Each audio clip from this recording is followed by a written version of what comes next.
근데 이게 이제 문제는 우리는 그러면 어떻게 대응해야 되냐 이것도 좀 중요할 것 같아요. 우리 국방부나 물론 뭐 당장 우리나라에 뭐 전쟁 위협이 있다 이렇게 보기는 어렵고 아까 말씀하신 것처럼 북한이나 한반도 상황은 약간 다르기 때문에 중동 지역에 한정적으로 이루어지고 있지만 그래도 우리도 대비를 해야 되는 거 아니에요? 국방부에서. 그러니까 이번에 지도자 둘이 미치니까 이렇게 세계가 쑥대밭이 되는데 네. 저는 작년에 계엄 사태를 느끼면서 가장 내가 이 국방 분야를 바라봤던 사람으로서 네. 충격적으로 보는 대목이 뭐냐면은 네. 한국에서도 두 놈만 미치면 전쟁이 일어나겠구나. 대통령과 국방장관. 두 사람. 그때 북한 오물풍선 원점 타격한다. 맞아, 그랬었죠. 평양에 맞아. 무인기 날려보낸다. 네. 그 뭔가 전쟁 못해 환장한 모습을 봐요. 그런데 한국에는 국가안전보장회의라는 게 있고 국무회의라는 게 있고 한미연합의 어떤 위기관리 회의가 존재하고 그러는데 네. 그게 아무짝에 쓸모가 없더라고. 그냥 저 김영현 그때 장관이 내가 합참 지통실 가가지고 오물풍선 원점 타격하겠다고 직접 지휘하겠다고 그랬거든요. 그때 하마터면 일어날 뻔한 거잖아요. 그렇죠. 그러니까 딱 두 놈만 비치면은 전쟁이 가능하구나. 난 이게 무섭네요. 경악스러운 거. 그러니까. 그런데 이제 최근에 이재명 정부가 쓰고 나서 네. 확성기 방송 중지하고 네. 대북 전단 단속하고 이러니까 북한이 호응 조치가 그렇죠. 있었어요. 맞아요. 그러면은 이런 식으로 해서 그나마 여기는 안정시켜 놓겠다는 게 새로운 정부가 난 딴 거 다 못해도 이거 하나 한 걸로만으로도 평가는 받아야 된다고 보는 거죠. 아니 평화가 민생이고 평화가 복지지. 맞아요. 불안한데 무슨 민생이 있고 아니, 무슨 복지가 있습니까? 누가 대한민국 관광 오겠어요? 그러니까 평화가 민생이고 평화가 복지인데 일단 그런 어떤 조치를 신속하게 해서 장차 9.19 군사 합의를 복원하는 단계까지 일단은 밀어붙이겠다. 일단 이렇게 방향을 제시해 놓고 네. 상황을 안정적으로 관리했다는 그 자체만 해도 다행인 거지. 네.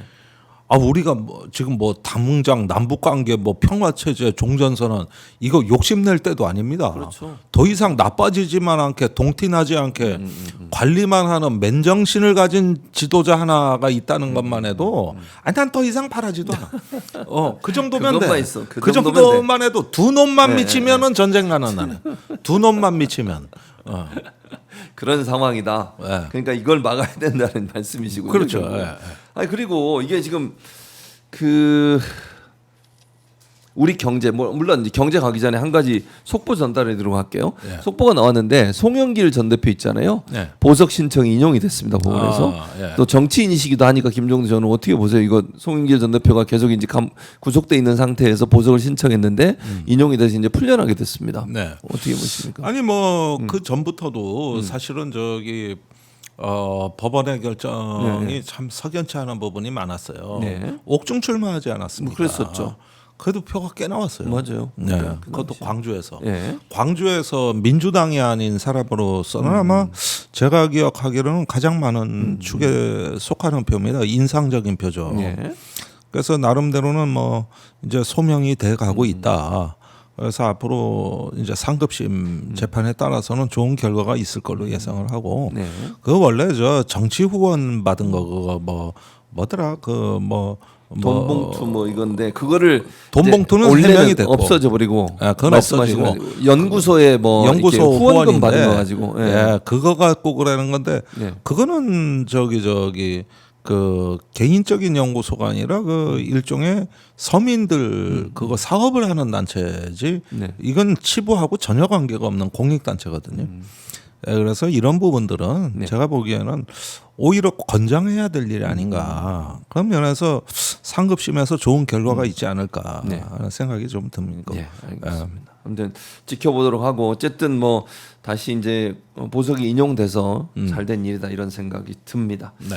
자, 우리나라 같은 경우에 이제 유가 상승, 인플레이션 압박, 금리 인하 이런 경제 파장이 상당할 걸로 예상이 되는데 전반적으로 경제적으로는 어쨌든 우리나라가 당장 전쟁이라든지 아니면 군사적인 위협은 아직은 좀 약한다 할지라도 경제적인 어떤 영향은 피할 수 없겠죠.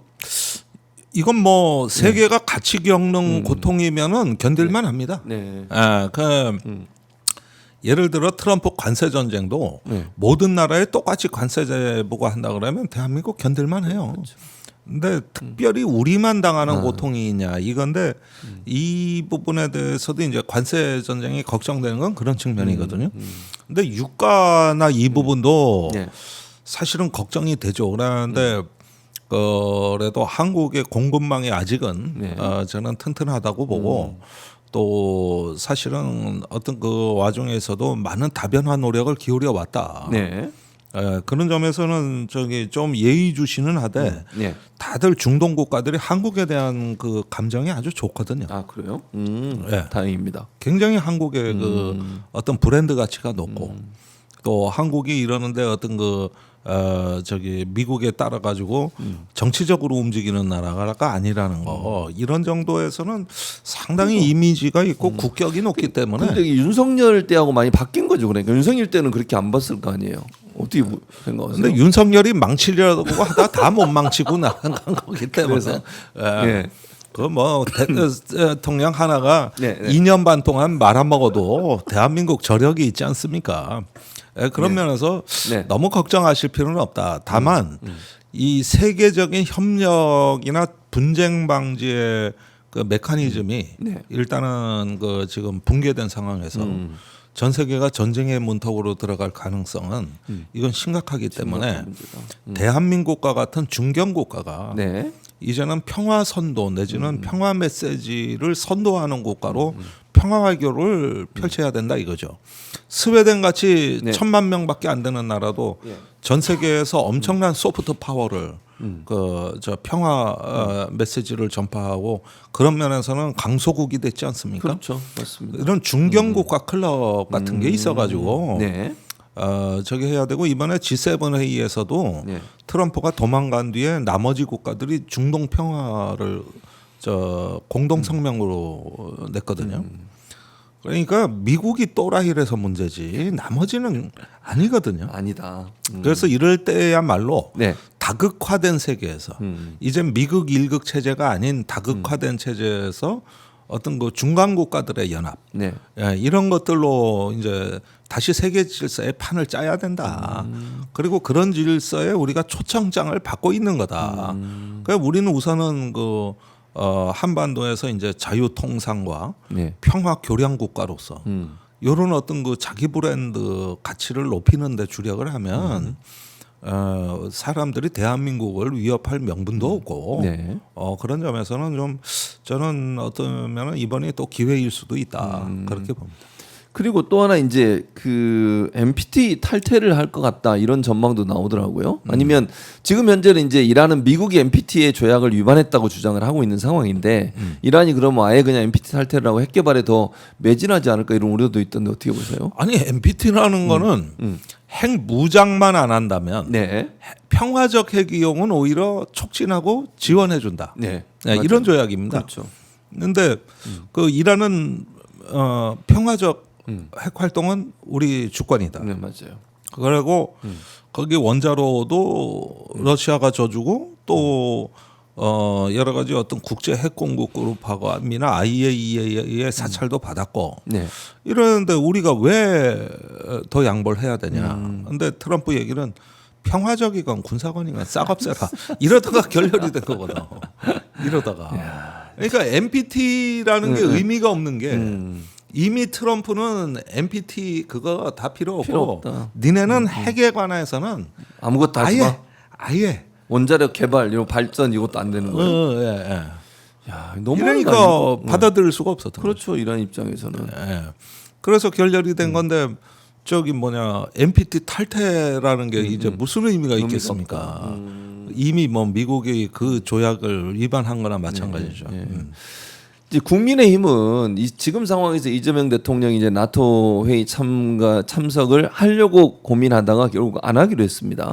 상황이 이제 여러 가지 지금 복잡한 상황이라. 근데 국민의힘은 여기에 대해서 외교적 실책이다 이렇게 비판을 했어요. 어떻게 보세요? 아니 원래 한 2주 전부터 조선일보 아예 기사 제목이 한미 동맹의 그 저 기준은 이재명 대통령 나토 참석 여부다. 네, 아예 그렇게 이렇게 프레임을 주장을 짜고 했죠. 들어오고 네. 어떻게든 그냥 대통령 등을 떠밀어서 그 가게 하려고 난리였어요.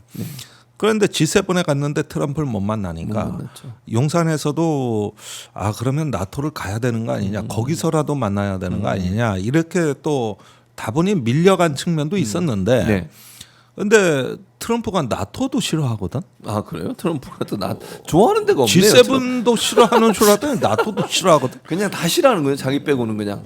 그래서 또 자리를 일찍 뜬다는 그러니. 나토에서도. 그러니까 이번에 거기 가는 게 네. 한두 번이지 그래. 맨날 이렇게 바람 맞으러 간다는 게 이게 국격이 안 맞잖아요.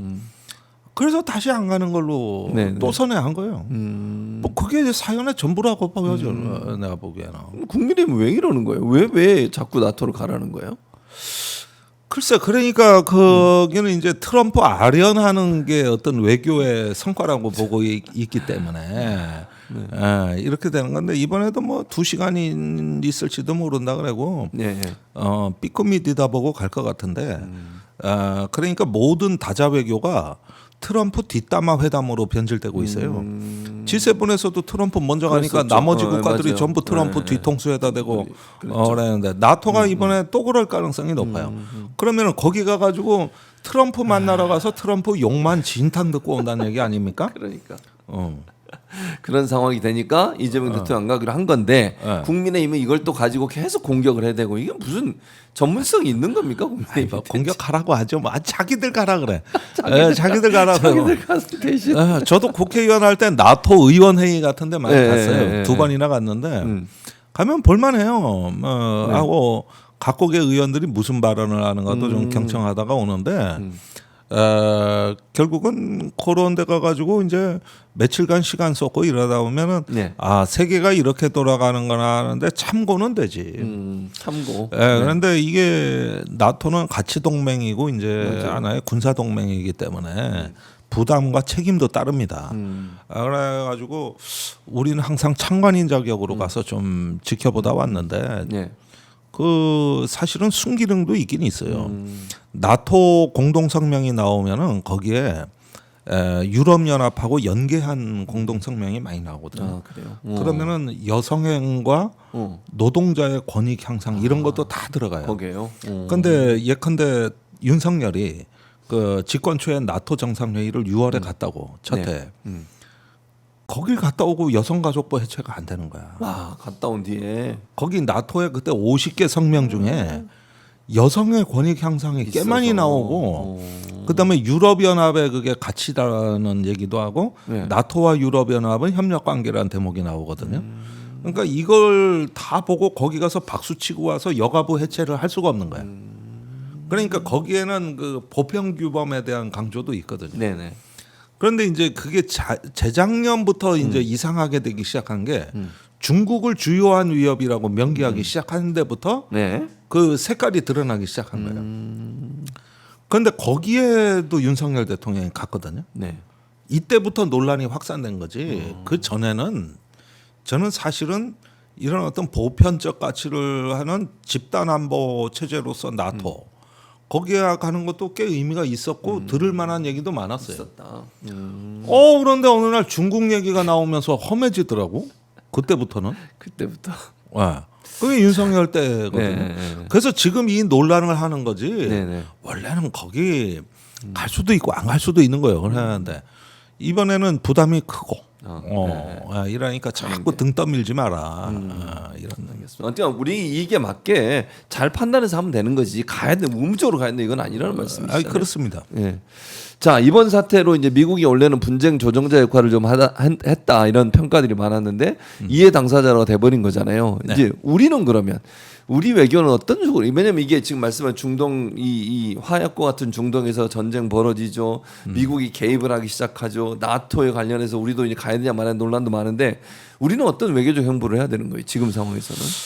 그러니까 장마철에 지붕 고칠 수는 없지 않냐. 그렇죠. 그러면 안 되죠. 뭐 평화도 좋고 뭐 남북 대화도 좋고 다 좋은데 네네. 일단 장마철엔 비부터 피하는 피해야죠. 게 우선이라는 거. 그런데 아까 말씀드린 듯이 세계 질서의 안정과 평화 선도 국가로서 일단은 어떤 지금의 현 상황을 안정적으로 관리하고 네. 일단 중국 러시아와 관계를 회복해서 네. 여기서 어떤 분쟁의 요인을 하나씩 제거해 나가는 이런 실용 외교 속에서 대한민국에게는 또다시 기회의 창문이 열릴 것이다. 그리고 한국에 대해서는 다 나름대로는 협력하고 싶어 하니까 이걸 나쁘게 말한 그래요. 네. 이재명 정부가 출범하니까 미국은 한국 쌀만 먹으려고 냄비에 물 데우고 있더라고. 그다음에 중국은 한국을 구워 먹으려고 프라이팬에 기름 두르고 있더라고. 일본은 한국을 숙성시켜 먹으려고 항아리 닦고 있더라고. 그러니까 어떻게 보면 먹기는 좋은 나라예요. 먹을 게 많거든. 남의 든 사과 과자 봉지 맛있어 보인단 말이에요. 여기가. 이런 면이 있지. 반도체, 바이오, 인공지능 뭐 많거든요. 먹을 게. 그런데 이게 한편으로는 러브콜이 될 수도 있는 거예요. 반대로 얘기하면 그럴 때 이럴 때 가장 중요한 거는 네. 우리가 주변 정세에 수동적으로 끌려가는 것보다는 우리도 한번 주변 정세를 주도해 보자. 우리 생존과 번영의 네.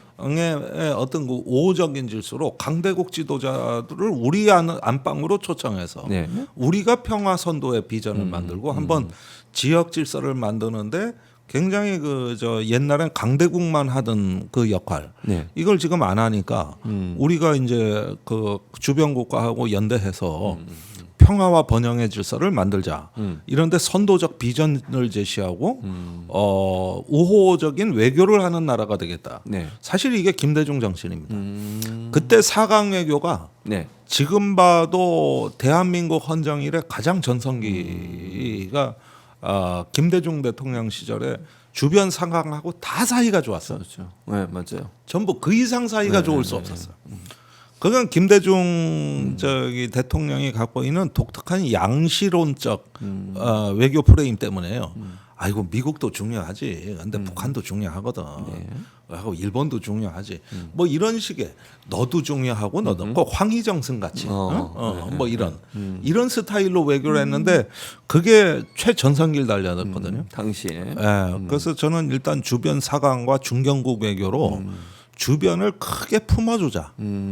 우리가 크게 개방하고 네. 품어주면서 하면서 우리가 한번 주변 질서를 주도해보자. 이게 이제 어떤 그 높아진 빛의 혁명이 외교력으로 그래서 높은 시민의 자존감, 네. 또 국격에 대한 어떤 자부심 이런 걸 가지고 해야 되는데 제가 최근에 미국 가면은요. 네. 미국 갈 때마다 우리나라 국격이 높아진다는 걸 느낍니다. 실제로. 그러시군요. 예. K-푸드, K-팝부터 해가지고 모든 면에서 한국인들의 위상이 높아져 간다. 이걸 느끼거든요. 네. 그래서 어떤 문명화된 국가 거기에서 이제 우리도 주변 질서를 한번 주도해 볼 수 있는 이런 어떤 높은 자존감으로 한번 어떤 주변의 위협과 도전을 한번 맞서고 돌파해 나갈 수 있는 나는 이런 결기와 자신감이 필요하다고 봐요. 그리고 지금이 적기다. 지금이 적기다. 네. 네. 알겠습니다. 또 그러면 이제 이란을 공격한 트럼프의 최종 목표가 뭘까? 왜냐하면 일부에서는 호메이니를 완전히 제거하고 축출하려는 시도를 하는 게 아니라 이런 전망까지 나오고 있더라고요. 어떻게 보세요? 그거는 미국의 전략이 아닙니다. 그거는 예. 지금까지 미국이 그런 건 프레임하고는 항상 선을 그어왔는데 공교롭게 네타냐후가 뭔 수를 썼는지 트럼프를 완전히 홀려놨어요. 그러니까요. 네. 네. 그렇게 정권이라는 게 어떻게 그렇게 바뀝니까? 그러니까요. 그게 안 바뀌거든요. 네. 그런 면에서 오히려 상황이 더 악화될 수 있기 때문에 나는 트럼프가 길을 잃었다. 내가 머리가 빈 사람이란 게 바로 그런 거야. 도대체 공수부를 하고 뭔 외교를 하고 할 때 목적이 있어야 될 거 아니야. 목적이. 그런데 분명히 레짐 체인지는 아니라고 해놓고 본인이 그렇게 얘기했죠. 예. 네, 맞아요. 그게 정권 교체를 하고 레짐 체인지라면 무슨 일이 되냐면은 민주화된 정부가 거버넌스가 생기는 게 아니라 무정부 상태가 된다니까. 그게 이라크입니다. 네. 근데 그 로버트 카플란이라고 그때 이라크 전쟁 찬성했던 그 보수가 네. 이라크가 망가지는 걸 보고 현지에 가서 그걸 보고 와서 한 얘기가 있죠. 어떤 폭정도 무정부 상태보단 낫더라. 아 그렇게 얘기했군요. 차라리 사담 후세인 때가 좋았다 이거지. 예. 그런 얘기를 하면서 한탄을 하는 걸 본 적이 있어요. 그러면은 이란의 정권 교체라면 새로운 친서방 정부가 쓴다는 건 오산이고 네. 그냥 무정부 상태가 된다는. 그렇게 된다. 그러면 이라크 꼴 나는 거죠. 이제 이렇게 되는. 예. 그럼 중국은 그럼 중국이나 러시아는 어떤 태도를 보일 거라고 보세요? 지금 상당히 견제하죠. 벌써 이란 외무장관이 러시아 간다는 거 아닙니까? 그렇죠. 그래가지고 이제 이걸 하는데 지금 러시아는 뭐 이란 불러들이고 난리 났어요. 아 이렇게 좋을 수가. 자기한테는 지금 상황에서는 석유 더 팔아먹고. 더 팔아먹고. 이렇게 좋을 수가. 이러고 아마도 중국에서도 이 문제를 심각하게 볼 것 같은데 어떻게 보면은 이러면은 중국 러시아 간의 경제적인 연대가 더 강화될 가능성이 높고 또 이란이 이제 러시아에 손을 내미는데 그때 러시아가 그걸 받아줄 가능성이 있고 이렇게 해가지고 오히려 전체적인 세력 균형이 저는 좀 미국한테는 더 불리하게 돌아갈 가능성이 있어 보이거든요. 그래서 이게 이제 강대국 세력권이라는 게 안정적으로 유지되는데 좀 재편지 조짐도 보이고 총체적으로는 다극화로 간다. 절대 강자는 없다. 이런 양상으로 갈 것 같아요. 다행히 아침에는 코스피가 3,000선이 좀 무너졌었는데 출발은 그렇게 했는데 지금 보니까 다시 3,000을 회복했습니다. 네. 다행히 그러니까 이게 크게 우리 경제에 아직까지는 영향을 미치지 않는 걸로 보여지는데 그래도 좀 장기적으로 지켜봐야 되겠죠? 그렇죠. 이제 저기 윤석열 때 워낙 망가져서 그거보다 나쁘지는 않을 거라는 게 일정 정도 떠받치는 부력을 만들어냈다라고 보여지는 건데 이런 추세가 쉽게 꺾이지는 않을 것 같고 이번 사태에도 불구하고 일단 외국인들이 계속 매수를 하고 있기 때문에 돈이 들어온다는 뜻입니다. 그래서 지금까지 흐름은 괜찮다. 근데 이제 앞으로 그 통상 문제하고 그다음에 제일 중요한 게 인공지능 같은 플랫폼 문제인데 이게 지금 미국 중국이 싹쓸이 하다 보니까 이 IT 강국이란 말이 옛말이 됐거든요. 한국이. 이런데 잃어버린 3년이 엄청나게 지금 윤석열 정부 3년 얘기하시는 거죠 지금? 그렇죠. 이거는 그 IT 개발자나 과학자들한테는 거의 중세 암흑기 같은 그리고 가장 중요한 3년을 잃어버린 거거든요. 그런데 이건 좀 불안해. 이제 서둘러 쫓아가지 않으면 상당히 어려워질 수 있다. 지금 뭐 그렇게 정부에서도 가겠다고는 하는데 이건 상당히 좀 노력을 해야 될 부분 같더라고요. 혹시 뭐 마지막 질문이 될 수도 있는데 이란하고 북한과의 관계가 뭐 가까워지거나 이럴 가능성이 있습니까? 어떻습니까? 그런데 이제 러시아를 통해서 하나로 묶여질 가능성이 있습니다. 그리고 이란의 미사일이 대부분 북한과 호환성이 높은 엔진이 비슷하고 모델이 비슷합니다. 다 구소련제 모델을 공통 플랫폼으로 했기 때문이거든요. 그런데 과거에 이제 북한에서 이란의 미사일을 많이 팔았죠. 80년대부터. 그래가지고 외화 수입을 올리고 그랬는데 최근에는 이제 그런 것들이 많이 줄었고 그다음에 러시아가 역시 종주국으로서 군사적인 영향력을 양국에 행사하지 않을까. 이런 것도 상당히 새로운 재편이 되는 거거든요. 그래서 이런 부분들 좀 유심히 보시고 저는 북한에서 군사 혁신이 일어날 가능성이 높다. 아 그래요? 북한이 현대전에 눈을 떴다. 러시아에 전쟁하는데 가가지고 한국군도 못 겪어본 그 드론 전쟁을 봤거든요. 우리한테도 위협이잖아요, 그거는. 그렇죠. 그러니까 이런 어떤 실전 경험이나 그 새로운 전쟁 개념들이 이제 수입될 거라는 거 이런 것들 보면 빨리 우크라이나 러시아 전쟁이 끝나야 우리한테도 좀 평화를 말할 넓은 공간이 열리는 거지. 저 전쟁이 계속되다 보면은 이 걱정을 안고 살아야 되는 거죠. 그러니까요. 그런 상황이 되는 거잖아요. 결국은 우리 정부 이재명 정부는 균형 외교도 해야 되지만 북한과의 관계 개선도 어쨌든 좀 집중을 해야 되는 상황이군요. 그러면. 그렇습니다. 가능하다고 보십니까? 어떠십니까? 아니 뭐 일단은 너무 그래도 욕심을 내지는 않고 아까 말씀드렸듯이 장마철에 지붕 고칠 필요 없다. 아니 뭐 종전선언 뭐 평화 체제 다 좋은데 아니 나 그거 다 욕심이라고. 그냥 일단은 저기 뭐야 낮은 신뢰 구축부터 해요.